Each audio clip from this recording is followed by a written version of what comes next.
Good morning, friends. Scott here at Watts Way Farms. Thanks for tuning in on this beautiful morning here on the farm. Today's quick little video has us down here at the pigs again.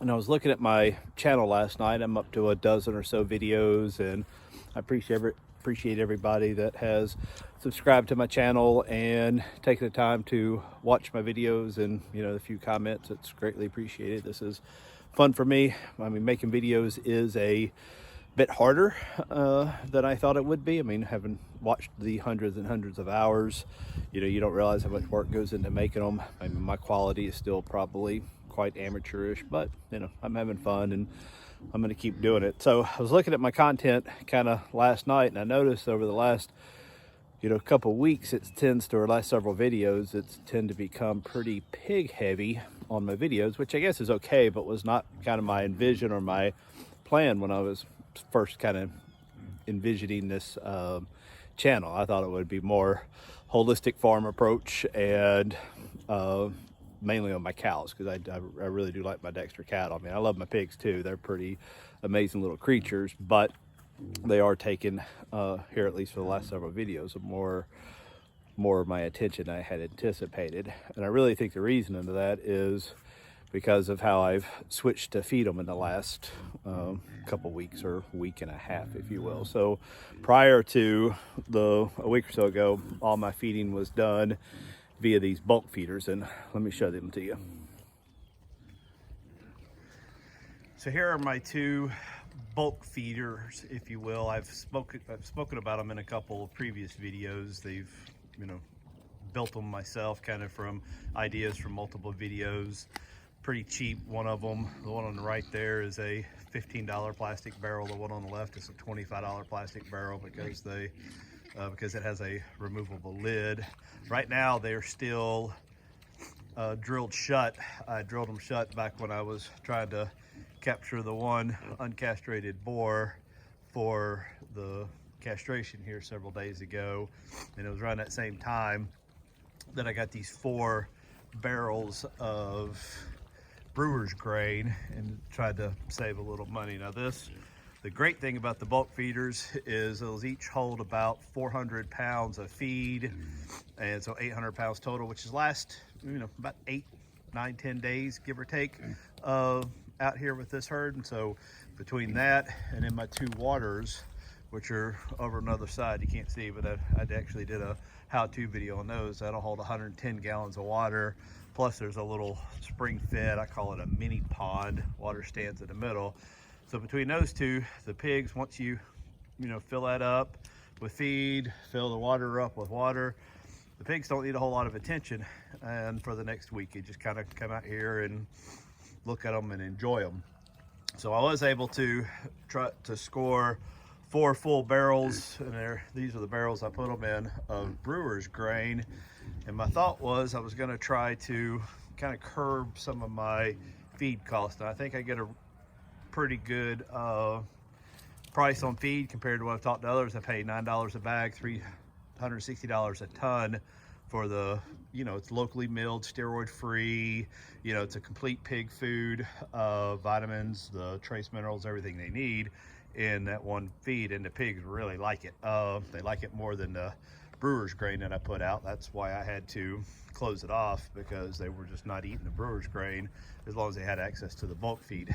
But the brewer's grain at $30 a barrel, 150, it works out to be about $150 a ton. Now you still have to mix it with other stuff, but still, say $200 a ton with your corn and whatnot that I mix with it to make it more palatable to the pigs, and you're still a pretty good savings when you're going through 2 tons a month. That adds up. But what I didn't really anticipate was the amount of extra time. The gentleman I bought the farmer I bought these pigs from has a nice method. He actually did a good YouTube or a good Facebook video on how he mixes his feed. It's a closed group that he posted it to, so I can't share a link, but in essence he uses a cement mixer and 5-gallon bucket of the brewer's grain, a 5-gallon bucket of pellet food, a 5-gallon bucket of the corn feed, and then adds the trace minerals to it, mixes it, feeds it, and his pigs love it. And I'd love to be able to do that. My challenge is I just don't have the time. I still have a day job. I work in the tech sector of the hospitality industry, and though we were hit pretty hard by COVID, it is still quite a time demanding job. And so I just don't have the time to, I guess, go to that level of, for feeding the pigs. Maybe one day I can, but right now I can't. As you can see, I've been out here for a little while, and they're wondering why there's no food flowing yet, but they actually still have some in their feeders. And what I had been doing was just coming out here and checking on them, but not putting any food in there until they got that down a little bit more. But I am going to go ahead and feed them. My thought is I'm down to the last barrel on this brewer's crate. It's in that one there. The other 3 are empty. And once this is done, as much as I like the savings, I'm going to go back to just the straight bulk feed for them, just for the sake of freeing up my time. Now, one thing to note that is, and I'll show you, I'm gonna do a little bit of footage on me feeding them, and unless they make liars out of me now that it's on camera, the one good thing is they definitely do not seem to be as shy towards me as they used to be. I mean, they would always stay within an arm's length, but now it seems like I can easily or better get up in them, and there's actually 2 or 3 that will now let me scratch them behind the ear and on their backs as long as they're eating. I haven't tried it when they weren't eating, and so that's kind of cool. I had hoped that I could find some sort of pig treat, the equivalent of range cubes for cows, that I could good to kind of I guess get the pigs used to me and make them a little friendlier. But for these feeder pigs, that may not be possible. Now, this little guy right here, I recognize that face. That's the poor little guy that just got castrated. But as you can see, there's, he seems to be doing completely fine now. He's eating, he's, no norm, not suddenly dropping weight or anything like that. So I think that was a successful operation, if you will. Okay, so here's my setup.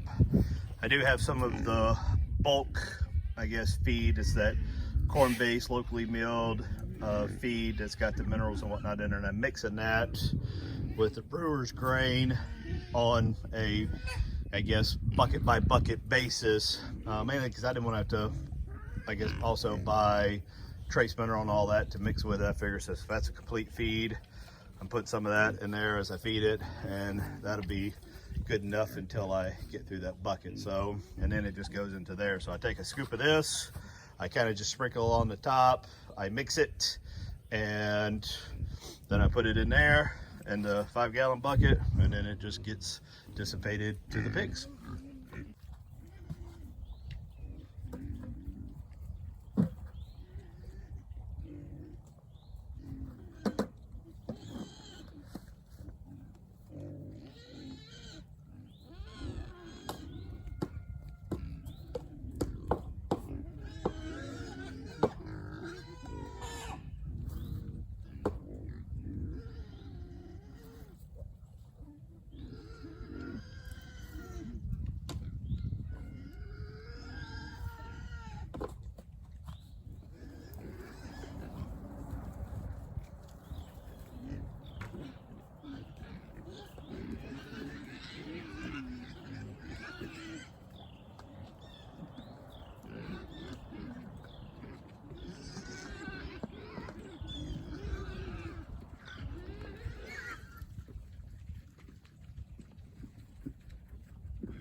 Okay, so that's basically how I feed the pigs. That's my morning routine, or depending on how much they eat, afternoon or evening routine. Now I did put 4 full 5-gallon buckets of this feed out, and I did measure one of these the other day, and a full bucket weighs right at 35 pounds. And so 4 of those, what's that, about 140 pounds of feed. You know, I know there's a lot of moisture in brewer's grain, so they're not going to be exact, but 20 pigs at roughly 5 pounds of food a day, I mean, that's more than what they need. But I will check on them a couple more times today and see how they do. I'm also probably going to take my little catch pin down. That was just temporary to catch the pig to for his castration. I just left it up in case I needed to catch him again for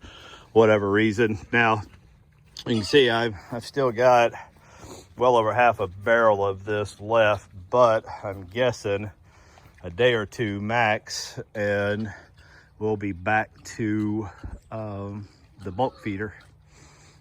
Now, if any of y'all have any suggestions on what a good pig treat is, the equivalent of a range cube for a pig that keeps them, you know, that'll make them come running, and kind of happy to see the humans when they show up. If you can leave in the comments, I'd sure like to hear it. Another thing I want to share with you real quick, I don't know if you can tell in this video or not, but yesterday evening it really struck me, and again this morning. Yesterday evening my wife and I were taking a walk through the front pastures and just enjoying enjoying each other's company and the farm, and I noticed this, and then noticed it again this morning. I typically come out here in the mornings kind of early before work. Now it's Saturday today, but still same routine. Pigs don't know the difference and cows don't know the difference. But I come out early in the morning, try to kind of get the morning chores done while she's in taking care of the kids or getting breakfast ready before they wake up. But you notice here, there's a lot of green that looks like it has suddenly sprouted up across the pasture. That is very exciting to me. That means it's almost done with hay feeding season. Now I'm not even halfway through my hay stores. I guess not knowing, being my first winter with Dexter's, not knowing how much I was going to need, I may have saved more than I should have. All the hay that they've eaten this winter has come right off this farm. I paid somebody to cut my hay, and then I sold off half of it to kind of help cover those costs, or not quite half of it. And hopefully that'll be the last year I have to do that. My hope this year is with a true full rotational system that will eat everything we have, and what's left over will become true stockpile for the winter. So anyway, I just want to share that with you. I'm excited to see green. That means spring is coming, and I'm always excited about the little bit warmer weather. That's why we live down here in Alabama. So again, thanks for tuning in. Hope you liked this video. Would love some comments left, and look forward to seeing you on the next one.